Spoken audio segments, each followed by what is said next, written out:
ঈদকে সামনে রেখে প্রায় 3 বিলিয়ন বা 300 কোটি মার্কিন ডলারের রেকর্ড পরিমাণ রেমিটেন্স পাঠিয়েছেন প্রবাসীরা। অর্থ পাচার কমে যাওয়ায় বৈধ পথে রেমিটেন্স প্রবাহ বেড়েছে জানিয়েছেন ব্যাংকাররা। তারা বলছেন, পরিবর্তিত পরিস্থিতির কারণে ব্যাংকিং চ্যানেলে টাকা পাঠাতে স্বাচ্ছন্দ্য বোধ করছেন প্রবাসীরা। রিপোর্ট করছেন জিয়াউল হক সবুজ। দেশে গণ অভ্যুত্থানের পর থেকেই বাড়ছে প্রবাসী আয়। অগাস্টের পট পরিবর্তনের পর থেকে প্রতি মাসে গড়ে 200 কোটি মার্কিন ডলারের রেমিট্যান্স পাঠিয়েছেন প্রবাসীরা। কেন্দ্রীয় ব্যাংকের সবশেষ তথ্য বলছে, চলতি মাসের 26 দিনে 295 কোটি মার্কিন ডলারের রেমিট্যান্স পাঠিয়েছেন প্রবাসীরা। সেই হিসাবে প্রতিদিন গড়ে এসেছে 12 কোটি ডলার। 27 মার্চের শেষ কর্মদিবসের হিসাব ধরলে এই সংখ্যা ছাড়াতে পারে 3 বিলিয়ন ডলারের মাইল ফলক। রোজার মাসে আমার এসছে 130 মিলিয়ন অনলি রোজা, এই গত সপ্তাহ পর্যন্ত।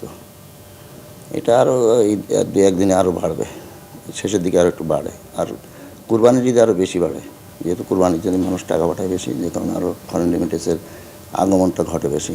রেমিট্যান্স আয়ে 82% প্রবৃদ্ধির জন্য পরিবর্তিত পরিস্থিতি এবং অর্থ পাচার কমে যাওয়াকেই কারণ হিসেবে দেখছেন ব্যাংকাররা।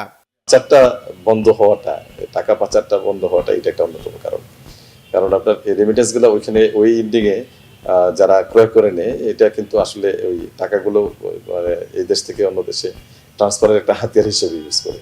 ফলে এই জায়গাটা যেহেতু চেক হয়েছে, সেই জন্য তাদের কাছে চাহিদা থাকলেও তারা কিন্তু সেই মানে ডলারগুলো ওখানে কিনে ইউজ করতে পারছে না।